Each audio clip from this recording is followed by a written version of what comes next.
السلام عليكم ورحمة الله وبركاته. أهلا بكم في قناتي وفيديو جديد. النهاردة بإذن الله هنعمل مع بعض زي ما انتم شايفين كده الكشري بتكات وحركات بإذن الله تعجبكم.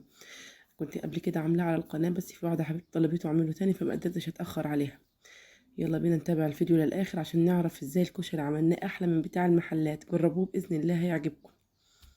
يلا بينا ندخل على الطريقة ونشوف عملناه ازاي. اول حاجه بدات فيها هي البصل، قطعته رفيع جدا بالشكل اللي انتوا شايفينه ده، ونزلت بيه في زيت ساخن كده وابتديت اقلبه علشان يتحمر وياخد اللون الجميل ده. طبعا ما تغمهوش قوي في الزيت عشان كده هيخرج بره، بعد ما تخرجيه هياخد لون زياده في الجو يعني.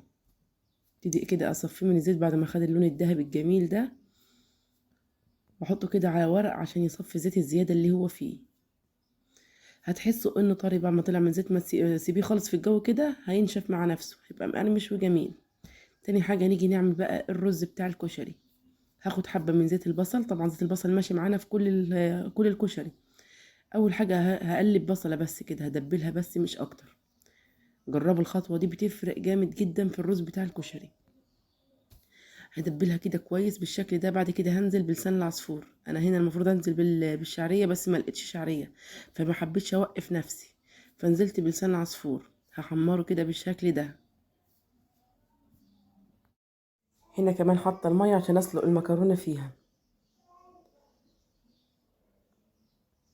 سايباها لحد ما تغلي كده بالشكل ده.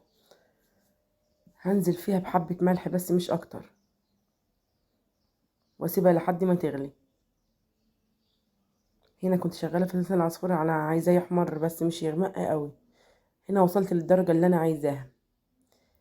البصلة اتكرملت مع لسان العصفور بالشكل ده. هنزل بربع كيلو من الرز. انا هنا عاملة زي ربع كيلو شعرية على ربع كيلو رز بالشكل ده.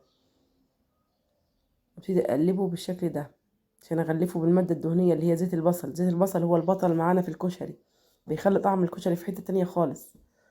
اقلبه كده تقلبتين بالشكل ده. بعد كده هنزل بربع كوبايه ربع كيلو من العدس بجبه نقعاه زي ساعتين 3 كده بالشكل ده، مش سلقاه، نقعاه بس. هبتدي اقلبه مع الرز زي ما انتوا شايفين كده.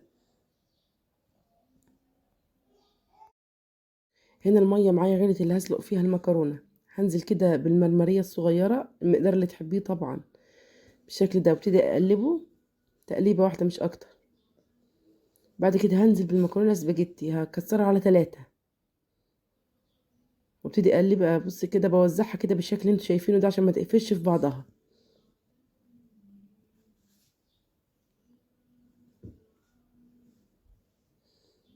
كل دقيقه كده اديها تقليبه. انا مش حاطه في الميه زيت، الزيت ملوش اي لازمه خالص. المكرونه لازم تتقلب كده عشان ما تلزقش في بعضها. بوريكم شكل الرز كان حلو قوي قوي. هنزل عليه بملح بكمون، انا خلطه الملح بالكمون بالشكل ده، مش هنزل عليه باي بهارات تاني. لو عندك مرقه ضيفي بس انا مش بفضلها بصراحه. بعد كده نزلت عليه بالميه السخنه بالشكل ده، واسيبه لحد ما يغلي كده. بعد ما يغلي ويتشرب، او اهدي عليه النار تماما كده واسيبه لحد ما يستوي تماما بالشكل ده. هنا بعد ما غلي بوريكم كده، دي تقليبه كده وهدي عليه النار تماما واسيبه لحد ما يستوي مع نفسه. نيجي بقى نعمل الصلصه. جبت الطماطم كده فتحتها كده زي اكس، علامه زائد من فوق كده، واحطها على النار هاديه بدون اي اضافات، مش هضيف لها ميه ولا حاجه خالص.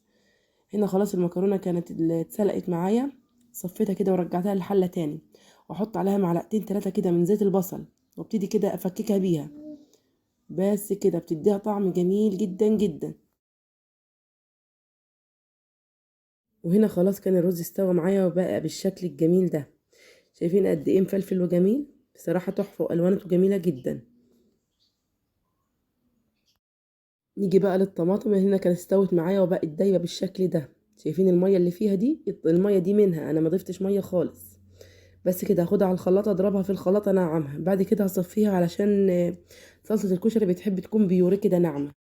هنا هجيب حبة الزيت اللي فاضلين من البصل كده وابتدي اقلب فيهم بصلة. طبعا هتقولي صلصة الكشري مش بتحب البصل بالثوم بس، جربوها بإذن الله تعجبكم، بتوديها في حتة تانية خالص يعني، كل واحد على حسب ما تعود. بعد كده هنزل بمعلقة صغيرة من الثوم وابتدي اقلبها كده لحد ما لونها يصفر. طبعا لو هتعملوا شطة الكشري سيبوا شوية زيت من زيت البصل ده، بس انا مش هعمل شطة عشان الاطفال اللي عندي. ابتدي اقلبهم كده كويس.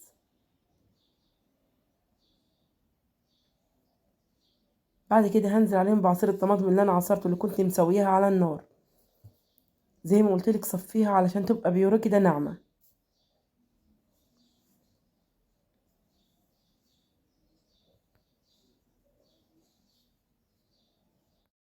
شايفين قد ايه قوامها جميل؟ انا مش هضيف ميه خالص غير الحبه اللي كانوا في الشفشق الخلاط دول عشان انزل بيهم الباقي الطماطم بس كده، مش اكتر، مش هضيف ميه خالص. بعد ما تاخد غلوه كده بالشكل ده هنزل بالبهارات بتاعتها. انا هحط لها ملح وكزبره وفلفل وبابريكا بالشكل ده، مش هحط اكتر من كده. لو بتحب المرقه بتديها طعم حلو قوي، بس هي انا عرفت انها مش صحيه فبطلت استخدمها. والبابريكا عشان تعزز اللون بتاعها، والكزبره بتخلي اكلتك سكره زي ما بيقولوا. وهنا خلاص الصلصه جهزت معايا، هرجعها في الحله بتاعتها بالشكل ده. قوامها جميل ولونها اجمل.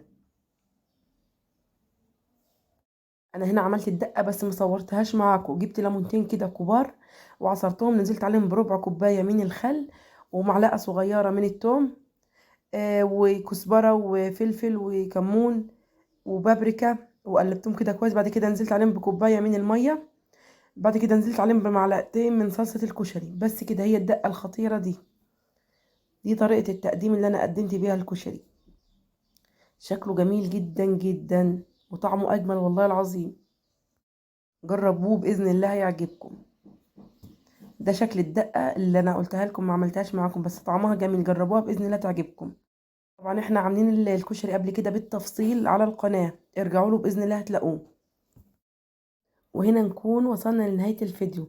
لو عجبكم الفيديو ما تنسوش تشتركوا في القناه وتفعلوا زر الجرس على الكل علشان يوصلكم كل جديد، وتدوسوا لايك للفيديو. والسلام عليكم ورحمه الله وبركاته.